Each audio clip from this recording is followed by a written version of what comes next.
Hey there, Agile Adventurer. Just a quick question.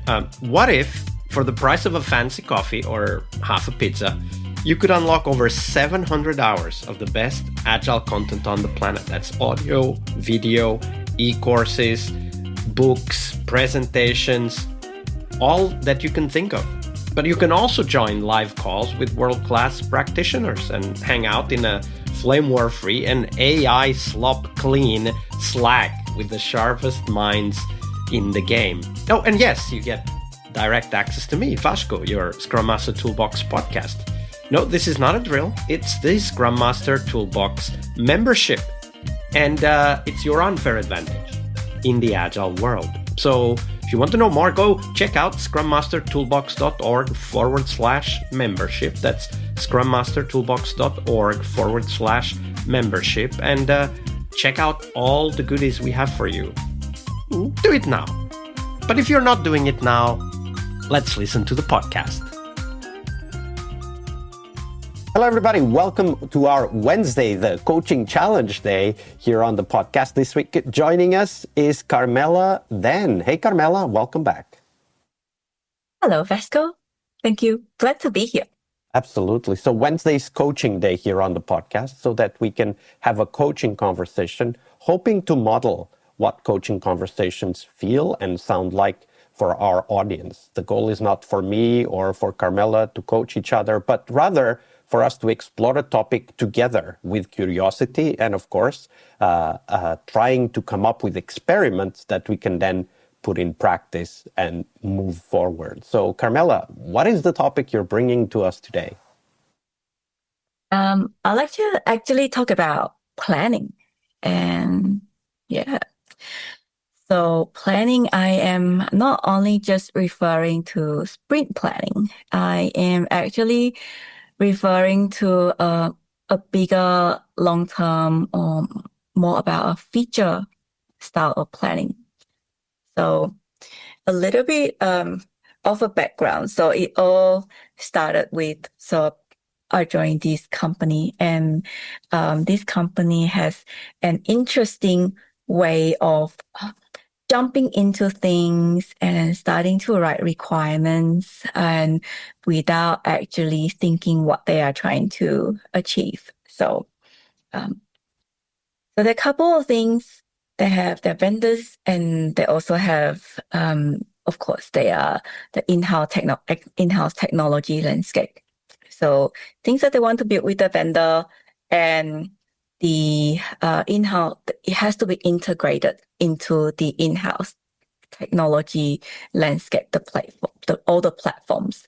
So even with the requirements gathering, they were thinking that once we've done these vendor requirements, and I could just check it over the fence, and the in-house technology team would know exactly what they need to do.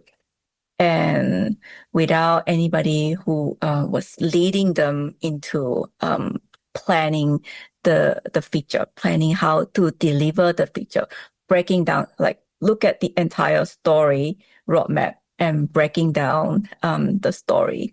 So the team has been running on that kind of model for a number of releases. So almost a year.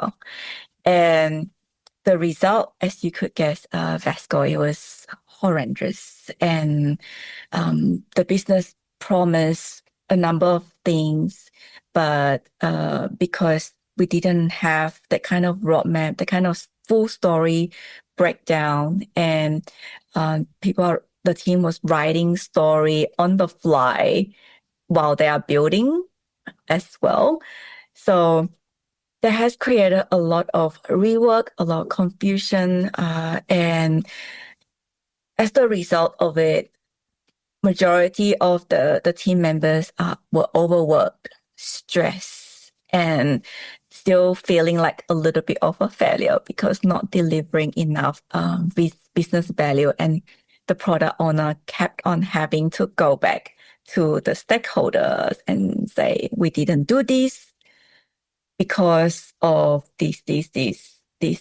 that was a really hard conversation for her. And just because I wasn't in any Scrum Master kind of position, and that's probably why she didn't come and ask me in the beginning. And I was too occupied with everything else. And one day she just reached out and she say, "We can't continue to do this. Something has to change." That is a great realization right there. Yeah. And luckily we have formed a really great relationship before that. And I kept on telling her that we need to plan this better. We need to plan this better. And she's like, "We need to change and give me some idea, like how would you approach this?" And so I started to with her the experience to coach her in a way, and how I used to run workshops before the kickoff of any feature. So it has to start with gathering the business stakeholder, the SME together, and get them to talk through, walk us through the end-to-end business, like a business process, how they anticipate the new business process will work. So how were they creating the list of requirements before, if not talking to the subject matter experts? So they were that's a great question. I don't know how they spawned the in-house team, how they created like these stories. So maybe because we have, if I take a step back, prior to that, vendor has developed something that has to be integrated into the system.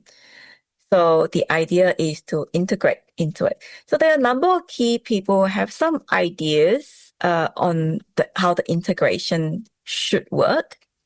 So it is really based on that. So it's almost like technology, like what you say, the technology lead driven rather than business process driven.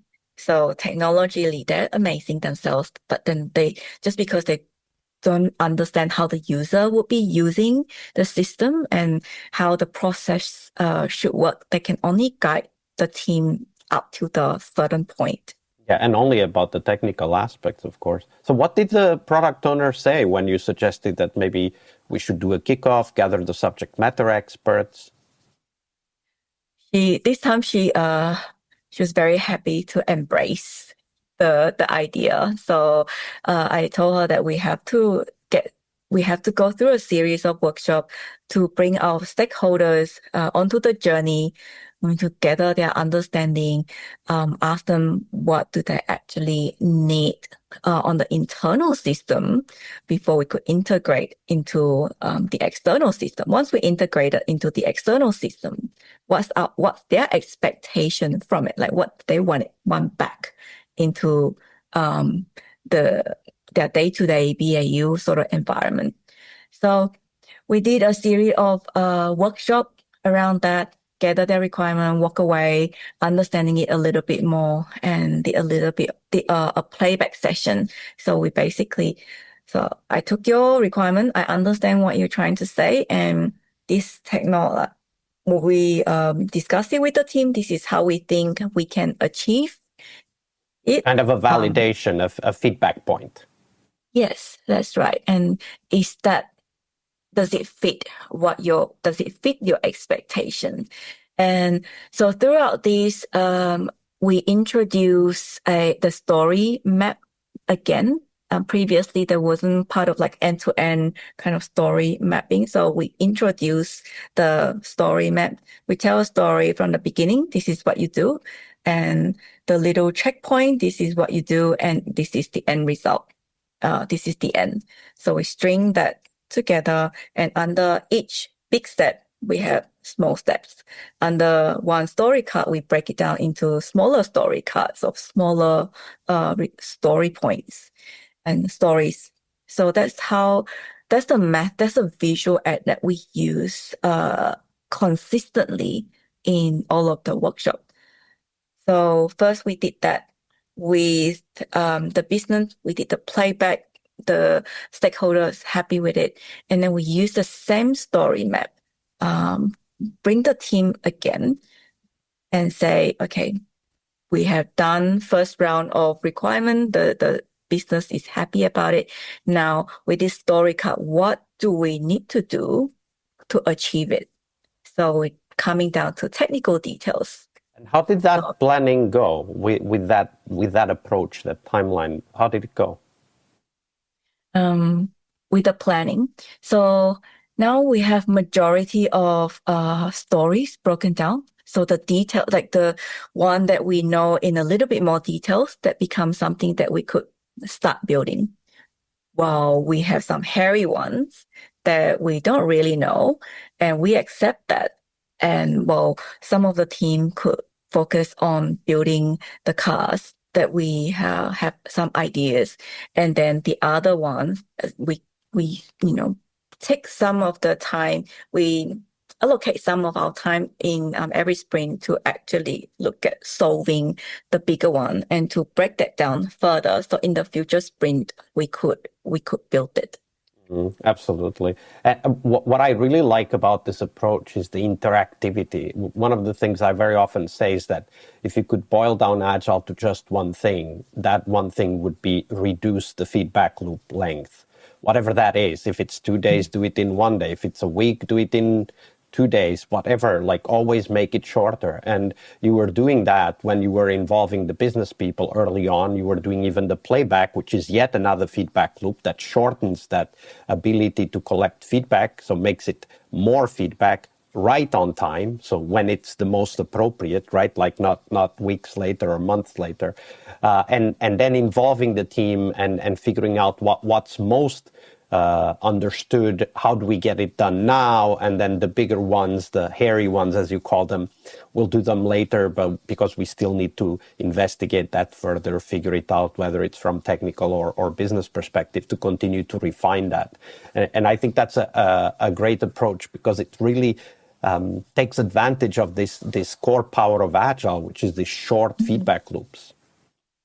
Yeah, absolutely. And that story map also help us prioritize it. So now the entire team, including our product owner, could look at how many stories on the board, and the team has done a very quick high-level kind of estimation in terms of the effort that's required to build it, and knowing how many sprints do we have to bring this to life, which is our promise to the stakeholder that we will go live with it.